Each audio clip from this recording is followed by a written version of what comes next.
Hello everyone and welcome back to the channel. My name is Drew and you're once again watching Drew the Theme Park Dude.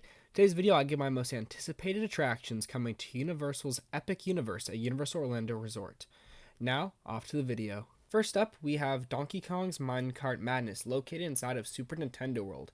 Now, this coaster is very cool, but it already has opened recently at Universal Japan, and there has been POVs online, and obviously I'm not going to give my full judgment until I get to experience this in person next year, but there's a lot of things I wish they did a little bit differently with the attraction. Still looks really cool, still super excited for it, but I mean, I know our version is going to be slightly different, like there's going to be an actual waterfall and stuff coming down the giant monkey fountain, but this coaster still looks like a lot of fun, and it looks to be very unique, where at the train, where there's like an illusion, where there's like a fake track, and it looks like you're jumping, there'll be some animatronics. This will be a fun family coaster, which at the end of the day is kind of what you have to remember this area being targeted for, like the How to Train Your Dragon area. These are for families, while Harry Potter and Dark Universe are more for the older audiences. These areas are for the younger audiences, so that's why I guess it's lower on my anticipation list, and I think that's also why this coaster didn't meet a lot of people's expectations when they saw the video from Japan. I'm super excited to get to experience Minecart Madness at Epic Universe next year. My fourth most anticipated ride coming to Epic Universe is Hiccups Wings Gliders. Now, this is located in How to Train Your Dragon Island of Berk, and this looks like a really fun family coaster. Now, it kind of reminds me of a smaller version of Hagrid's located at Islands of Adventure, and this coaster by Intamin will be a multi-launch coaster, and looks to be a lot of really cool like water effects, gets really close to the scenery, and there will be some animatronics, some show scenes on this attraction. It just looks like a really fun coaster that I think will be a blast in the day and in the night, and it's something we've never seen before. You know, this is a all new original. From this point on, all the coasters or all the rides that I'm about to say are originals to Epic Universe. And yeah, just Hiccups Wing Glider coming to How to Train Your Dragon Isle of Berk. Just looks to be like the e-ticket for the area. Some great airtime moments as it appears. I know there's been some rumors and some leaked photographs of a toothless animatronic and a hiccup animatronic in the first launch room. There's going to be a show scene with some baby dragons. It just looks like a lot of fun, and I cannot wait to experience this attraction at Epic Universe. Now, heading out to the hub of the park in Celestial Park, we have Stardust Racers. This is a mock dueling launch coaster that seems to be like the icon coaster of the park, where at Islands you have Hulk, at Studios you have Rip Ride Rocket, at Universal Studios Hollywood it appears you'll have Fast and Furious Hollywood Drift, and here at Epic Universe you are going to have Stardust Racers. This coaster looks incredible. It's massive, has inversions, is going to go fast. At night, only the train lights up, so it's going to look like comets are flying through the sky. This looks absolutely incredible and potentially a top 5 coaster in the world.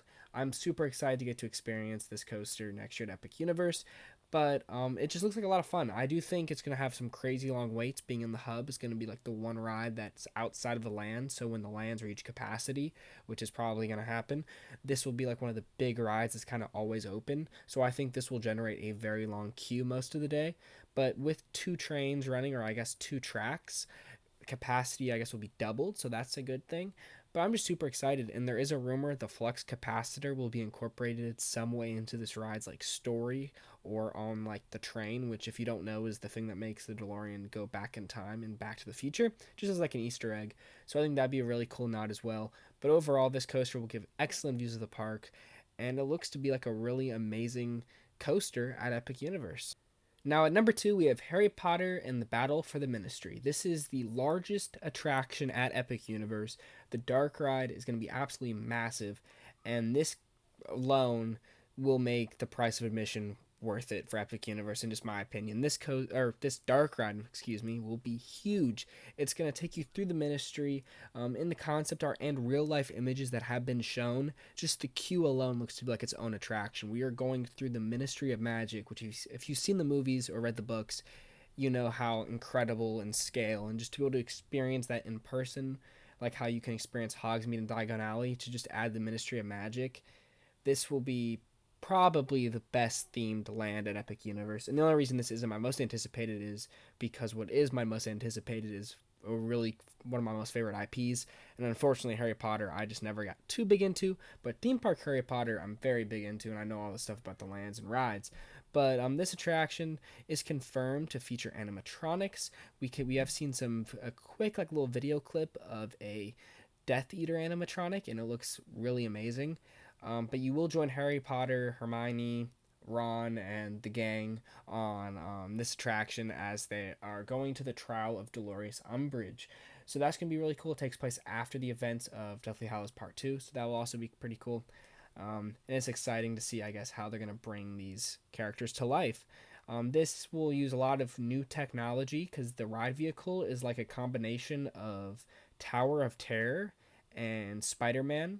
So it's some type of elevator, but it's going to look like an elevator, but it's like some transport vehicle and it can move around, and it will have the level of technology that you see on Jurassic World Adventure at Universal Studios Beijing, which is relatively new, and that's very similar to Spider-Man or Transformers. But it's this immersion. It's like you're gonna have walls on the side as well, so you're only facing what like has scenery. So it's gonna immerse you even more. Just super excited, and this dark ride will be a must visit for all Harry Potter fans and all theme park fans alike. Now, my number one most anticipated ride coming to Universal Epic Universe is Universal Monsters: The Frankenstein Experiment. This ride is going to be incredible. And much like Harry Potter and the Battle for the Ministry, this is a huge, large scale dark ride. But I'm a huge fan of the Universal Monsters, so this is why it's my most anticipated. And it was also advertised as the scariest ride Universal has ever created. And in this video clip you are seeing right now of the animatronics for the attraction, these look very realistic, and this will be terrifying. Imagine like being immersed into like the forest and seeing that Wolfman animatronic come at you. Just, I'm super excited to get to experience this. The Frankenstein animatronic that was walking around will be in the pre-show. You're gonna see Dracula on there. You'll see the Creature of the Black Lagoon. It's been confirmed you'll see Phantom of the Opera, the Invisible Man, potentially Hunchback. Just, it looks to be like an incredible dark ride, and they'll use a updated system from Harry Potter and the Forbidden Journey, which is the Kuka arm ride system, but this will be more updated, which will allow it to, I guess, have coaster track elements, which I think just means you'll be able to like drop down, go up some hills. So I don't think it's gonna be considered a coaster, but it's gonna have some elements that make it feel maybe at times like you're on a coaster, which will be pretty cool. As well as there's not gonna be any dome screens on this attraction, which now, I'm not saying there won't be any screens on the ride. There probably will be, but the dome screens that you see on Forbidden Journey, those are being confirmed not to be on this attraction, which is also pretty exciting. And the ride vehicle looks nice. Just a very immersive dark ride that will be located inside Victoria Frankenstein's Manor. I did a whole video talking about this dark ride. If you want to watch, it will be one of my most recent videos on the channel. Now, thank you all for reaching the end of this video, and if you enjoyed, please remember to leave a massive like and subscribe for future theme park content. I'm sorry I haven't gotten a video out in a little bit. I've been super busy with wrapping up my first semester at college, which was successful, so that's great. But I'm going to try to get a lot more videos out over the next month or so and have some more saved up. So when I go back to school next semester, I'll have a lot of videos. I'm going to try to visit the parks as well over this break because I'm back home. So you get a lot of in-park content as well coming soon. But yeah, lots to look forward to here on the channel. Thanks again for watching, and have a great day, everyone. See ya. Bye.